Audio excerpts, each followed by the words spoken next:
Je crois que tout est verrouillé, ouais. What does On est Los parti. Angeles mean to me? Oula, on laisse les bouteilles d'eau pour la valise. Nous sommes le 10 janvier 2025. Et hier, j'ai quitté mon appartement à Los Angeles. Actuellement, 5 des grands feux qui ravagent la ville depuis plus de 2 jours continuent à brûler. À la dernière mise à jour ce matin, les pompiers indiquaient que le feu Eaton, celui qui est le plus près de chez moi, est maîtrisé à 3%. Je m'appelle Sophie Janinet, je suis journaliste, je fais des podcasts. Hier, en partant de chez moi, j'ai ressenti le besoin de m'enregistrer. Je ne sais pas exactement pourquoi. Peut-être un réflexe, peut-être juste pour me souvenir. J'ai beau défendre la lutte pour le climat depuis des années et craindre les effets du réchauffement climatique de plus en plus nombreux, ce moment avait quand même quelque chose de surréaliste. Peut-être à cause de la fatigue aussi. Le résultat n'est pas édité, il y a des silences, le bruit de la voiture. Je ne sais pas ce que ça vaut. J'avoue ne pas avoir le recul aujourd'hui. Mais comme j'aime écouter les témoignages, je vous partage le mien. Peut-être enlever le masque par contre parce que j'ai peur que le son soit pas très bon.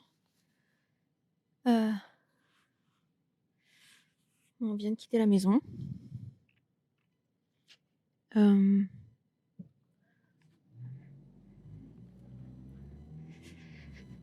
n'y a pas trop de monde sur la route. On va voir comment ça se passe pour être sur l'autoroute en direction du sud. On part dans la direction de San Diego. On part pas tant parce que on a peur que la maison brûle. Même si, regarde, c'est une maison brûlée ça. C'était déjà avant. Mais on part surtout parce que la qualité de l'air est vraiment mauvaise et que ce matin j'ai commencé à ressentir le besoin de porter un masque à l'intérieur, même si on a un purificateur d'air.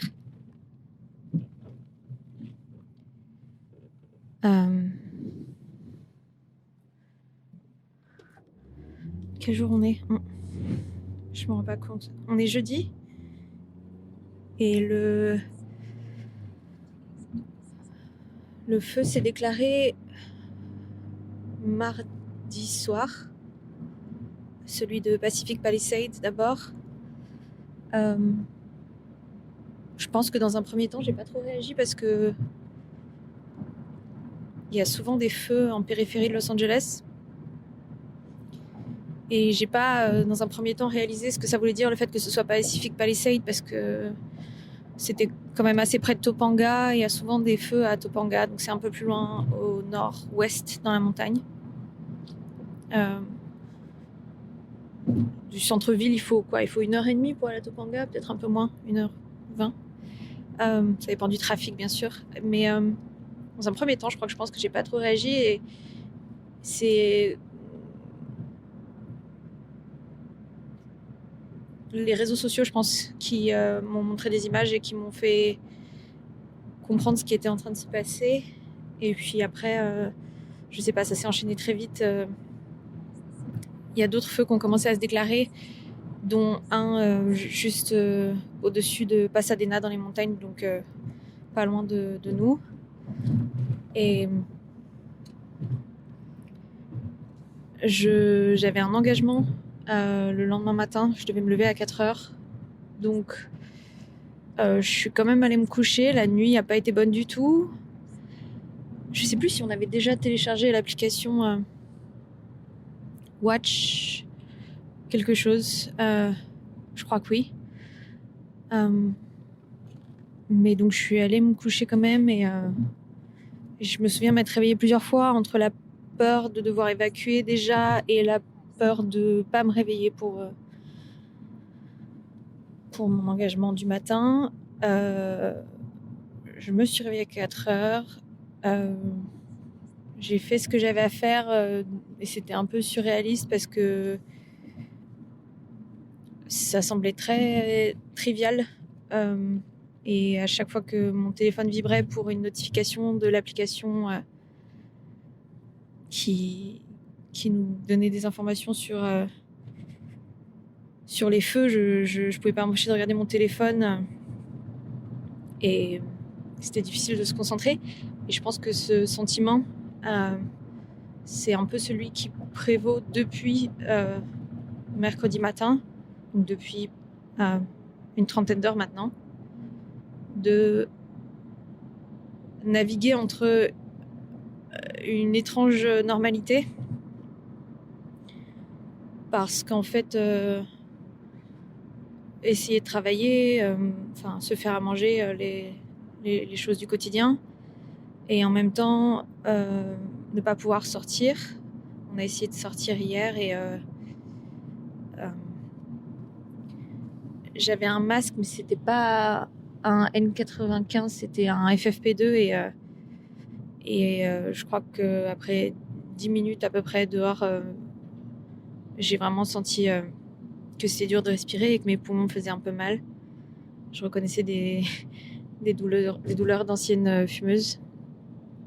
Et puis Watch Duty, c'est comme ça qu'elle s'appelle, l'application, et là je suis en train de la regarder en même temps qu'on roule, et ça fait donc 5 feux actifs sur la région de Los Angeles. Palisade Fires, donc celui qui a détruit Pacific Palisade quasiment entièrement. On est à 17 000 acres de détruits, et ils affichent un feu actif et zero containment. Donc ça veut dire qu'il n'est pas contenu. Hearst Fire, plus au nord, 855 acres et 10% de containment. Il y a un autre feu qui s'appelle Lydia. Lui, il est contenu à 60%. Et en fait, il y en a 2 autres. Il y a Creek dans la Angeles National Forest. Et donc celui qui est le plus près de chez nous, à Eaton Fire, où là, on est à 10 590 acres et pareil, 0% containment. Donc en fait, toute la carte de Los Angeles là, mais quasiment jusqu'à Santa Barbara et jusqu'à la frontière avec le Mexique, parce que là, je vois qu'il y a aussi 2 feux à l'est de San Diego. Un petit feu qui s'appelle Hamlet, seulement 2 acres. Et un autre au sud de San Diego qui s'appelle Palm Fire, 1 acre. Mais en fait, à part la côte qu'ils indiquent à partir de Santa Monica et jusqu'à San Diego et à la frontière mexicaine comme étant dégagée, tout le reste, l'application Watch Duty l'indique comme étant très pollué.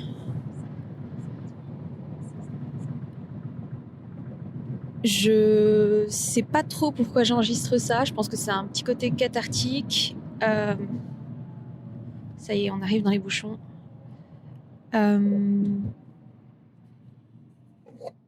Je voulais commencer la version française de LA Portraits, mon podcast que j'ai depuis 3 ans à Los Angeles en anglais. Mais c'est certainement pas comme ça que je pensais le faire, donc je vais peut-être pas publier ça, je sais pas.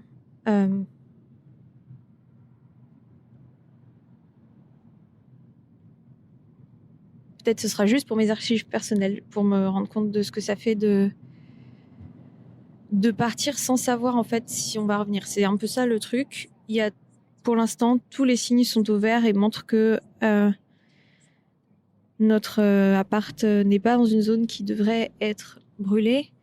Mais en même temps, il y a aussi des indications météorologiques qui montrent bien qu'il n'y a aucune pluie, aucune humidité qui est annoncée à aucun moment dans les jours ou les semaines qui viennent. En revanche, le vent, lui, est censé redescendre un peu d'ici à ce soir 18h, mais une prévision que j'ai entendue hier sur la chaîne d'infos en continu dit qu'il devrait reprendre lundi.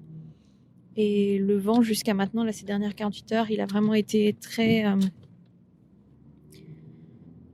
imprévisible, aussi bien en termes de diminution, augmentation de sa puissance. Je crois qu'on est monté à plus de 150 km/h. Et aussi en termes d'orientation, à travers les notifications de l'application, j'ai l'impression qu'en fonction de l'heure, du jour et de la nuit. Le vent a soufflé plutôt vers le sud-ouest à un moment, et là il est plutôt vers le nord-est. Et c'est ça qui fait que quand j'ai fait mes bagages là, j'ai pris les choses dont j'ai besoin là tout de suite, mais j'ai aussi pris des choses dont j'ai pas besoin, comme la ceinture de mon grand-père, le cahier de recettes que j'ai forcé ma grand-mère à écrire pour moi à la main avec ses recettes préférées en 2012.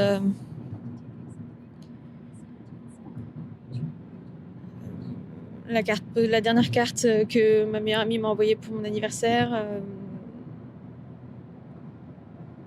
Des vêtements auxquels je tiens particulièrement, tous mes bijoux.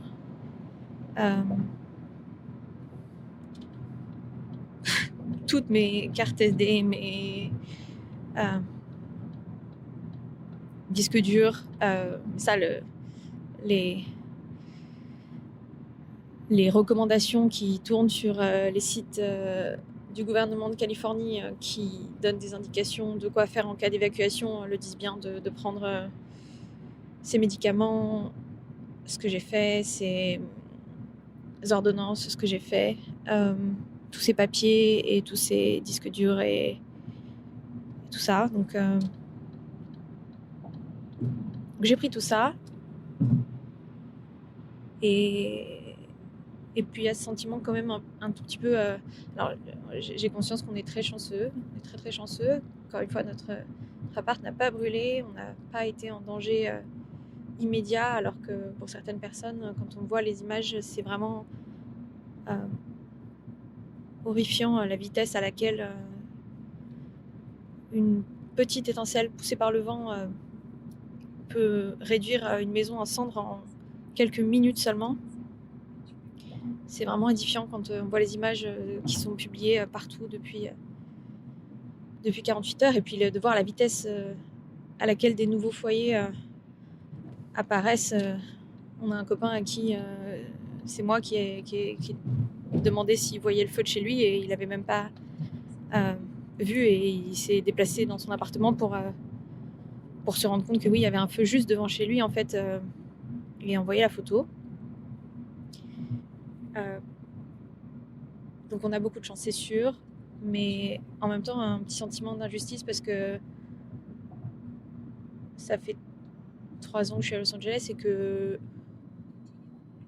j'avais très envie de me sentir chez moi, et que ça passe surtout par la communauté, mais ça passe aussi par l'endroit où on vit. Et vraiment, on venait de trouver un endroit pour vivre qui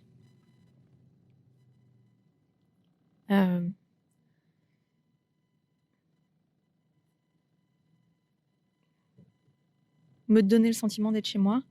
Et ça fait vraiment 3 mois que je peux pas m'empêcher d'être en train de l'aménager tout le temps et de dégoter des petits trucs et des petits machins, et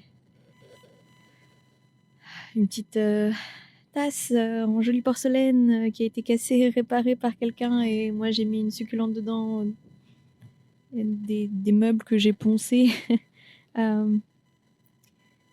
Je sais pas, j'ai chiné un petit plaid aussi, une couleur que j'aime bien. J'ai cueilli ou trouvé des branches d'eucalyptus ou autre, et j'ai fait des bouquets de fleurs séchées. C'est rien de valeur, mais en fait c'est cette accumulation de petites merdes qui parfois fait qu'on se sent chez soi. Et là, toutes mes plantes dehors sont recouvertes de cendres, et on a fermé la porte, et je sais pas quand on va revenir. Déjà, on n'a pas décidé, et je sais pas dans quel état ce sera quand on viendra, s'il y aura encore plus de cendres ou je sais pas. L'idée c'est pas d'imaginer le pire, mais en même temps, je sais pas si c'est qu'une question de personnalité ou une question de vécu. J'ai quand même un peu tendance à vouloir me préparer au pire quand même. Il y a du monde là. Il y a vraiment beaucoup de monde sur la route. Voilà, en gros. Pour l'instant, ça fait presque un quart d'heure qu'on est parti et le ciel est toujours très jaune. Je suis contente parce que ça sent pas trop la fumée dans la voiture. Et comme j'ai posé mon masque pour enregistrer, ça me rassure un petit peu. On est dans les bouchons et on fait comme plein de copains depuis 48 heures qui nous ont prévenus un par un, soit sur les réseaux sociaux, soit en direct, qu'ils ont quitté la ville.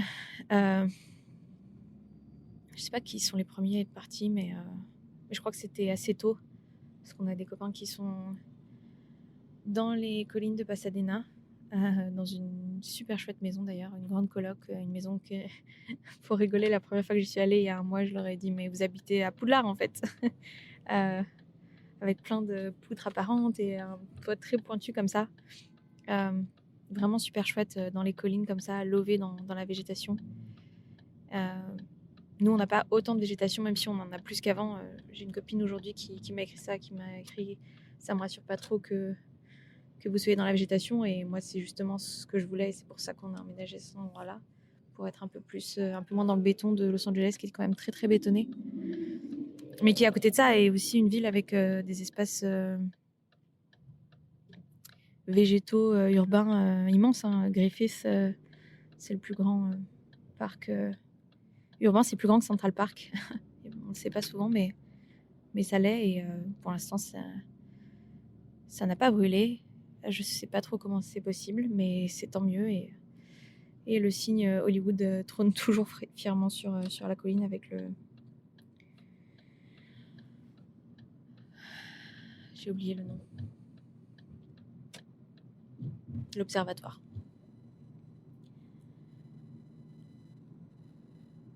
Voilà, et là je regarde la silhouette des palmiers qui se dressent sur ce fond un peu blanc, gris, jaune. Et là, tout de suite, Google Maps me dit que la qualité de l'air est de 162. Donc,